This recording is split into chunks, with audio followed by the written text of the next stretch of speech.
I guess moving on from there, we should probably jump into some of the big aspects of this ongoing season. Yeah. I think we'll start with either. I'll leave it to you guys. I'll leave it to Paul. You want to start talking about the dungeon or Solar 3.0?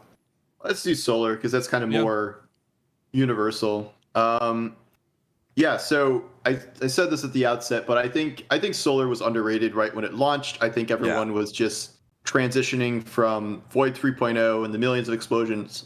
Also, you have to keep in mind we lost all the Void mods. Yeah, like your old Void builds are probably not as good as you think they are anymore. I mean, they're still good. Don't get me wrong, but like they took out the core volatile rounds perk that made it like really easy to get volatile rounds on any grenade kill. Or no, it was I forget what it was, but it was easier than whatever the current one is. Solar, meanwhile, now it's kind of a new level of adjustment. I think everyone is pretty happy with the way Hunter went, despite the lack of a Scythe super. It's just they really kind of nailed the goal they were going for. Like the gunslinger throwing the dynamite out is probably one of the most fun things in the game now, provided you don't blow yourself up with it. They got huge buffs to Golden Gun, and especially Blade Barrage is super viable now. My existing Ahamkara Spine build I was already using is now just insanely good after the buffs because of all the change of the Solar. I just got the new Proximity Knife thing, which is an instant ignite button, which is good. Titan and Warlock is taking a little more work. I think you have to really lean on some hyper-specific exotics to make those work, and I think there's some... Those don't really live up to the fantasies they projected about Titans are big damage, big explosions. Warlocks are pyromancers and healers. Like, there's no healing aspects of Warlock. Like, there's barely any healing in that kit right now, which seems pretty weird. One thing I think is not improving about Solar that I think is a universal problem is what they did with Scorch and Ignite. I think that is a really weirdly, like, not intuitive system where... I just thought at first I was like, okay, Scorch is a primer, and then you detonate with an ignite skill. That's like Anthem 101. You know, that was prime and detonate, or like Mass Effect. Like, but it doesn't work like that. You have to stack it up to 100. Unfortunately, we have no idea what generates X amount of stacks. We just have these kind of nebulous keywords about a few stacks, substantial stacks, like whatever. So that system has felt very strange to try and actually figure out what is going to lead to an ignite. I was running a Solar Titan build where I had a bounty that was just ignite, X amount of enemies, and I played an entire run of Nightmare Containment and got to like 20%. And I'm like, what? I'm like, what am I doing here? If this isn't building to ignite, like, what am I missing? And you have to like really research this and really lean into like very specific skills or exotics to activate that, and it's just a very kind of not intuitive system because you cannot see how many stacks are on an enemy at a given time. So you're just sort of guessing when they're going to explode, which is not great for, precise moment-to-moment gameplay. I think that should be streamlined kind of from what it is in some way. I don't know the exact fix there, but mechanically, I think that's one of the biggest problems. Is definitely that. There's also some weird stuff like Cure is now the heal term, even though Cure sounds like it should like cure your status ailments. Yeah.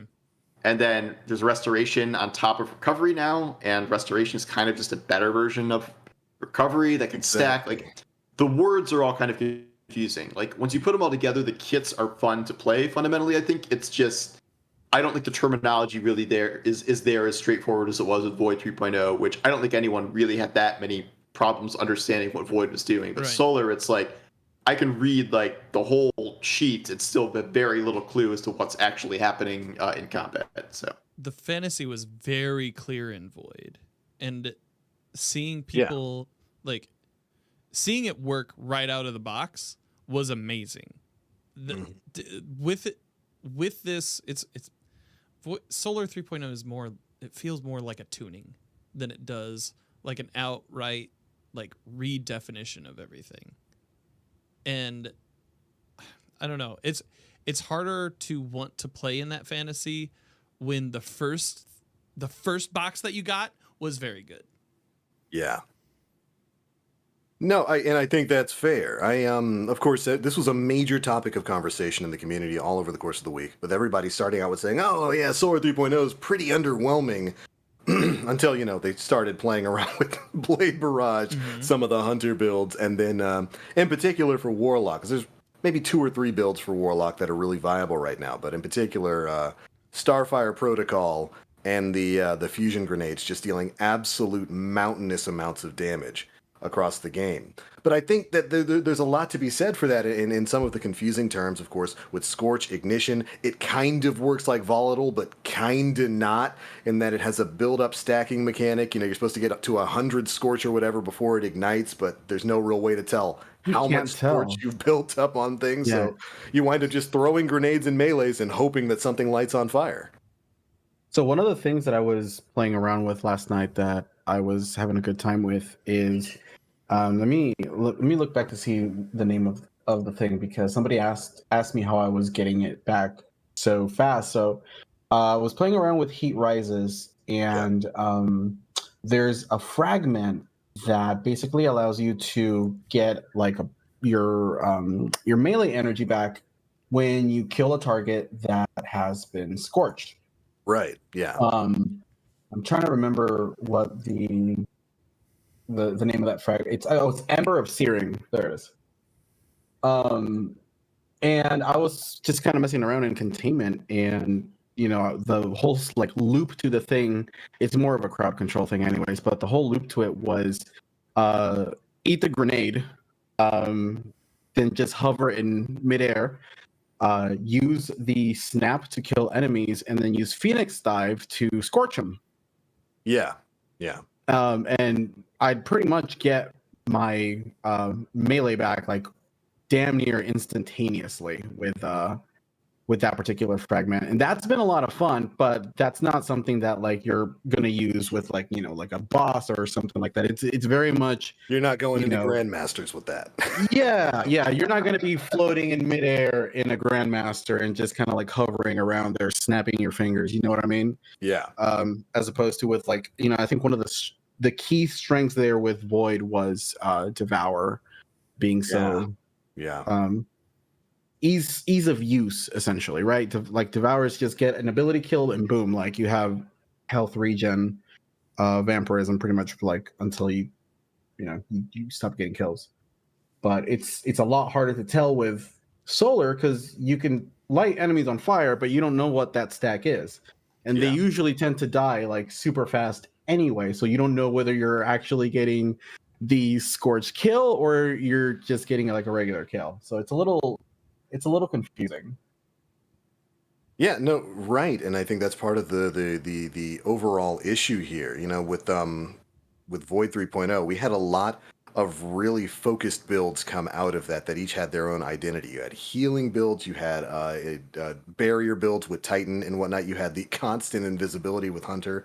There's a bit more confusion when it comes out of Solar 3.0. I think overall, Hunters have gotten the best deal of the bunch. There's a couple of really, really powerful Solar 3.0 Hunter builds. I think Titans come in second there. There's, at least in particular, the Lorelei Splendor.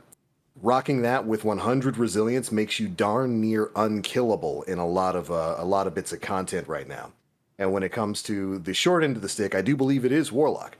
And part of that is because Warlock lost a bit of its identity with Solar 3.0. You could be a dedicated healer back before this, running middle tree, Well of Radiance, being able to eat your grenade, cast Benevolence, get all of the benefits that Benevolence gave you. There were great stuff, great aspects there that don't really quite work as well here with Solar 3.0. I think taking away the ability to eat your grenade and turn it into a healing grenade, I think that was a bit of a loss there, by taking away the ability to deal that damage or to create that sort of benefit. There's some confusion with some of the abilities like Radiant, what it works with, what it counts as, because it counts as bonus damage. It doesn't count as empowered damage, so it doesn't sync well with stuff like Starfire Protocol. Like if you get Radiant, that doesn't actually proc Starfire Protocol's special ability to give you grenade and, well energy back and all that kind of stuff for getting empowered damage. I do think there needs to be a simplification of some of these aspects. Not to say that, things aren't usable. The Starfire Protocol build right now is pretty darn good, You can just go back, It's actually viable in game. You just sit way far back, put on fastball, toss those fusion grenades. You get massive damage, and as long as you're bouncing the abilities right, you get that energy back. But I do miss the kind of variety that we had between running massive damage either in top or bottom tree for Dawnbreaker, or going full support with stuff like Lumina or Boots of the Assembler with the middle tree that we just kind of don't really have the same access to right now. And I don't really know. I don't really know what they just Bungie's really gonna do want you to about be that. floating as a warlock. That's like the main Yeah. identity. Listen, Be stick floating, in the which sky. is like fine for PvP, but Yeah. when 2 of the 3 aspects are about floating, I think that's too much, and I do think they lost a lot of the support class stuff, especially too. Right. Yeah, no, completely agree. It's almost a little odd that those are fragments rather than just some rolled into the jumps themselves, or even just kind of leaving it the way it was before Solar 3.0 as a part of the whole eating grenades thing. But I don't know. I think there are some. I think there's some improvements that could be made. I like the idea of like a hunter being able to use healing grenades, because there have been a lot of situations where I could have used them in the past. Yeah, right. But like, It's just so like it's so tough to give up your damage grenade for a full healing grenade that does nothing to enemies. Like, and you It have hurts, you have man. no alternative. I don't know like- about the decision personally to do that, but Yeah, I completely disagree with them just adding a healing grenade rather than having the ability to consume a grenade and convert it into one. Because without the benevolence there, without all of that, it just feels really out of place, and it more so gimps you in some of that high end content rather than helping. Especially when your teammates can just throw classy restoration on and like, what is your grenade doing now? Nothing. I think it's strange. It's a strange thing for them to must have tackled, because you have stasis, which was built around the system, and it was built around each class focusing on a specific thing. So you had warlocks could freeze, titans could shatter, hunters could slow, and that entire system worked around that. Void, I think it was a little bit more popular because like Paul mentioned earlier on, some of those mods gave you access to volatile rounds like very easily, and that's very easy to proc. Devour is very strong as is, and that kind of like identifies Void. But when you have this solar subclass that's vastly different on each character, you have warlocks with the fiery angels that can also heal, and then you have titans with hammers and hunters with a golden gun and a knife. To try and make a universal identity between all of them and try to get it to work, I can imagine that only being like super difficult to get all of that. So you have to kind of like strip away from like certain things to kind of like make them work with everything else. And I think that's maybe one of the reasons why Solar hasn't been super hot from the get-go. Welcome for that one, chat. Here every other Sunday. And yeah, I think that's probably why we see this kind of disparity with Solar versus how when Stasis came out in Void. Yeah. So let's tune this then.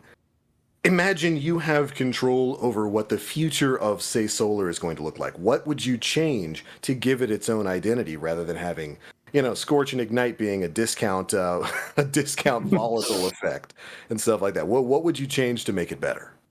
Honestly, personally, I'm not exactly sure. This is the first time I've used Solar in a really long time. I'm gonna be real with you. Yeah. In a really long time. Yeah. So I'm no developer. I really couldn't give like a solid answer on how to make this subclass feel a little, I guess, stronger and identify as it is. Right. The thing I proposed, Kevin from Bungie just straight shut down immediately. So my thing was combining the 2 warlock aspects from aerial stuff into one thing. Yeah. He's like, no, we're not doing that. So given that on the table, I think they got to add some more stuff to each of those. Probably some stuff based on restoration or cure. Like just make one of them like the support thing that even if it doesn't really fit, just put some effects in there, do something, because that's really what they need. I think maybe once we get the final slate of fragments out, I think that'll help. Gotta check in on the counter for how many nightmare runs we need to do to unlock those, which no one knows and no one has any idea. So I was not aware those were tied to containment, and that's kind of nuts. Release the number, Bungie. That was very. I gotta go yell at them some more about that. That was very. I just bug them every couple of days about like, hey, where's that number? And then we still have not seen one. I don't think. Right. So, I think once those are out in full, maybe that'll open up even more possibilities. I think designing more exotics kind of around these new keywords could help. I think the hunter one is an example of a good start where the proximity knife becomes an instant ignite button if you hit someone with it. So that skips all the steps of scorch and whatever and just instantly does it. I think they do need to do something with scorch and just rework that to some degree. I don't know exactly how that's going to work with the stacks thing. Maybe even a starting point would be giving us the numbers for what abilities give how many stacks, so we can kind of just add it up in our head if we have to. But just something to make that system a little less clunky. I think Ignite as an ability is actually pretty good and different than Void's chain explosions because it's a really big, large-scale damage explosion, kind of different than what we've seen. Like another good use of Ignite is the final, I think it's final row or fourth row mod, where when you stun a champion, they ignite automatically. So that does both big damage to champions and for something like a servitor, blows up all the enemies around them they were shielding. So that's kind of a cool use of that. So like I can see the potential in there, but it needs kind of some more cohesion than what we see now. Yeah, completely agree. I think completely agree with that. Flesh things out a little bit more, give us a bit more control over that, or at least oversight over it, and maybe let us lean a bit more into the identity of being a healer there. Maybe we can join some of those terms together. But yeah, overall, I agree. Completely agree.